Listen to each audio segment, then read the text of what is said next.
दोस्तों, आज यानी कि 8 अक्टूबर बुधवार को भारत में 10 ग्राम सोने की कीमत लगभग 1,21,000 रुपये से अधिक है। जानकारों को लगता है कि सोने की कीमतों में उछाल आने वाले महीनों में भी ऐसे ही जारी रहेंगे। फोर्ब्स इंडिया के रिपोर्ट के मुताबिक साल 2010 में प्रति 10 ग्राम सोने की कीमत 4,400 रुपये थी। वही साल 2010 में ये बढ़कर 20,728 रुपये हुई और यही रेट जाकर के साल 2020 में 50,000 रुपये के लगभग तक पहुंच गई। लेकिन पिछले महज 5 सालों में सोने की कीमतें लगभग 1 लाख रुपये पार कर गई है। सोने की इन कीमतों में बढ़ोतरी का ये ट्रेंड कब तक जारी रहेगा और क्या निकट भविष्य में इसकी कीमत नीचे आ सकती है? भारत में त्योहारों और शादी के सीजन में गोल्ड की जैसी डिमांड रहती है, उसे देखते हुए जानकारों का मानना है कि सोने की कीमतों में अभी उछाल तो थमता नहीं दिख रहा है। वही यदि हम गोल्डमैन सैक्स की अपनी एक रिसर्च का अनुमान लगाते हैं तो साल 2026 के मध्य तक गोल्ड की कीमतों में और 6% का इजाफा हमें देखने को मिल सकता है। गोल्ड के रेट में बेतहाशा होते इजाफों के पीछे कई कारण हैं। इसके पीछे का सबसे बुनियादी कारण यह है कि दुनिया भर में कई जगह चल रहे सैन्य संघर्षों और आर्थिक उथल पुथल के माहौल में लोग सोने यानी गोल्ड को एक बहुत ही सुरक्षित निवेश के रूप में देख रहे हैं। पिछले सालों के ट्रेंड्स को यदि हम देखते हैं तो गोल्ड में निवेश कभी घाटे का सौदा नहीं रहा है। इकोनॉमिक्स टाइम्स के मुताबिक पिछले 20 वर्षों में सिर्फ 4 कैलेंडर वर्ष ही ऐसे रहे हैं जब सोने की कीमतें फिसली हैं और निवेशकों को कुछ नुकसान हुआ है।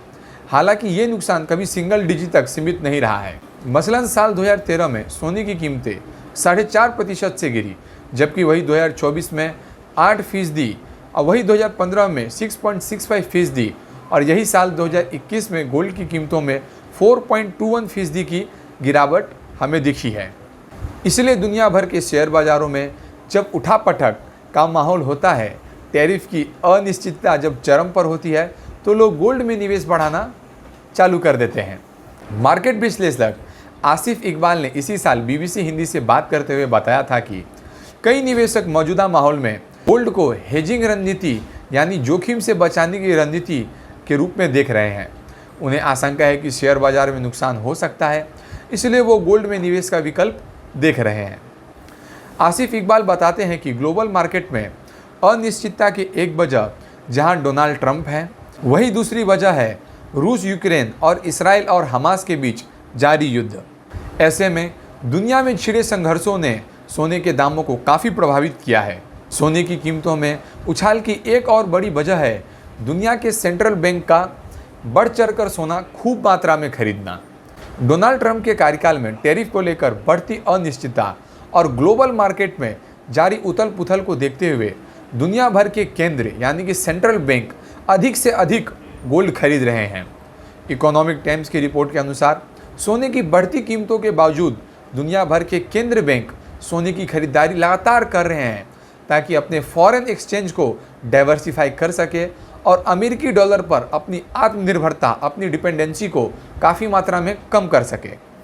वही यदि हम वर्ल्ड ग्लोबल काउंसिल के आंकड़ों के मुताबिक बात करते हैं तो बीते अगस्त महीनों में दुनिया भर के केंद्र बैंकों ने नेट 15 टन सोना अपने भंडार में जोड़ा है। तो दोस्तों, आप सोच सकते हैं कितनी मात्रा में सेंट्रल बैंक सोने को खरीद रही है। गोल्डमैन सैक्स की रिपोर्ट के मुताबिक अगर अमेरिकी फेडरल रिजर्व ब्याज दरों में कटौती करता है तो निवेशकों का रुख सोने की तरफ बढ़ता है और जब ज़्यादा से ज़्यादा लोग सोने में निवेश करने लगते हैं तो सोने की कीमत काफ़ी बढ़ जाती है। दोस्तों, इसमें डी-डॉलराइजेशन भी एक मुख्य मुद्दे के रूप में उभर रही है। जानकार कहते हैं कि जब कोई देश डॉलर से दूर जाता है या दूरी बनाता है तो यह डी-डॉलराइजेशन कहलाता है। अक्सर देश अपने फॉरेक्स रिजर्व में डॉलर या यूएस बॉन्ड रखते हैं और इसे लगातार बढ़ाते रहते हैं। इसकी वजह यह है कि तेल या दूसरे सामान का आयात करने में उन्हें भुगतान काफ़ी मात्रा में डॉलर में ही करना पड़ता है। सालों से डॉलर को लेकर यही रुख चलता आया है, लेकिन हाल के वर्षों में अमेरिका की नीतियों से डॉलर को लेकर कई देशों में आशंका पैदा हुई है। साल 2015 और 2016 के बाद अमेरिका ने रूस पर कई तरह के प्रतिबंध लगा दिए हैं। उसके बाद से ही कुछ देश डॉलर को लेकर अपने आप को असहज महसूस कर रहे हैं। क्या लोग अभी भी सोना खरीद रहे हैं? भारत समेत कई देशों में सोने को एक आर्थिक पूंजी के रूप में देखा जाता है। सोना खरीदना भारतीय संस्कृति का हिस्सा रहा है। दिवाली, नवरात्रि जैसे त्यौहार हो या शादी निकाह जैसे फंक्शन, भारतीयों के लिए सोना खरीदना एक काफ़ी अहम बात है। दुनिया भर में अलग अलग देशों के लोग औसतन अपनी कमाई का जहां 2 से 3% गोल्ड के रूप में रखते हैं, वहीं भारत में यह हिस्सेदारी 16% तक है। चीन के बाद दुनिया में गोल्ड का सबसे बड़ा कंज्यूमर देश यदि कोई है तो वह भारत ही है।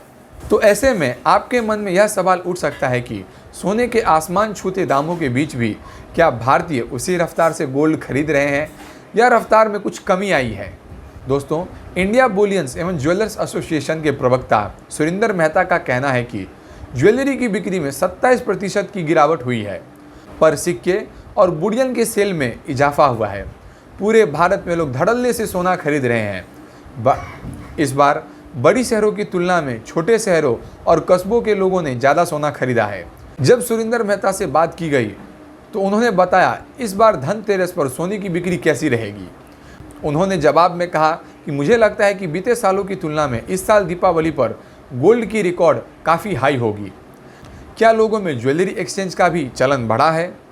इस सवाल के जवाब में सुरिंदर कहते हैं कि पुराने गहनों के बदले नए और ट्रेंडी गहने खरीदने का मार्केट अब तकरीबन 30% का हो चुका है।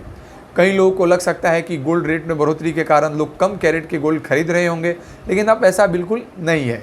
लोग 18 कैरेट, 20 कैरेट के सोनों के गहने लोग खरीद तो रहे हैं, लेकिन ज़्यादातर लोग अभी भी 22 कैरेट की ज्वेलरी को ही खरीदना चाहते हैं, यानी कि सोने की गुणवत्ता में वो कोई कमी नहीं देखना चाहते। तो दोस्तों, इसी बात को आगे बढ़ाते हुए बात करते हैं कि कोई व्यक्ति अपने घर में कितना सोना रख सकता है।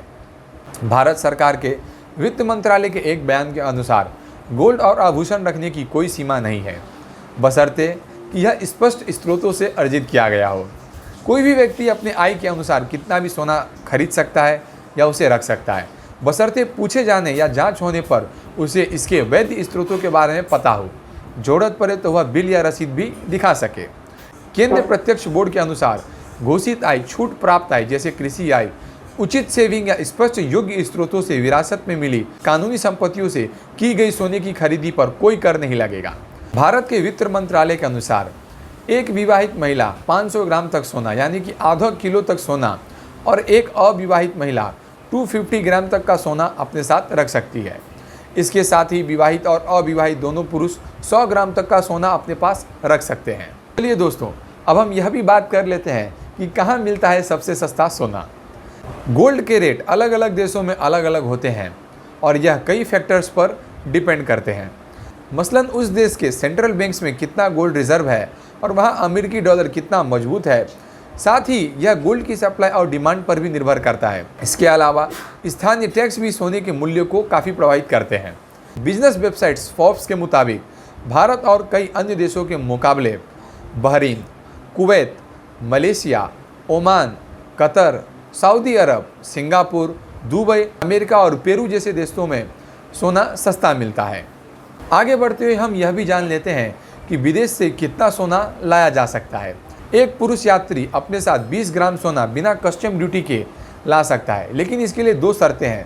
पहले, सोने की कीमत 50,000 रुपये से अधिक नहीं होनी चाहिए और दूसरा, यह केवल ज्वेलरी रूप में होना चाहिए। यही यदि हम महिलाओं के मामले की बात करें तो ये सीमा 40 ग्राम और 1 लाख रुपए तक की है। यदि आप इससे अधिक सोना ला रहे हैं तो कस्टम ड्यूटी चुकानी होगी।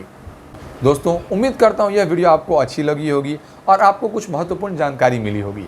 अगर यह वीडियो आपको अच्छी लगी तो आप हमारी वीडियो को लाइक कर सकते हैं, चैनल को सब्सक्राइब कर सकते हैं। धन्यवाद।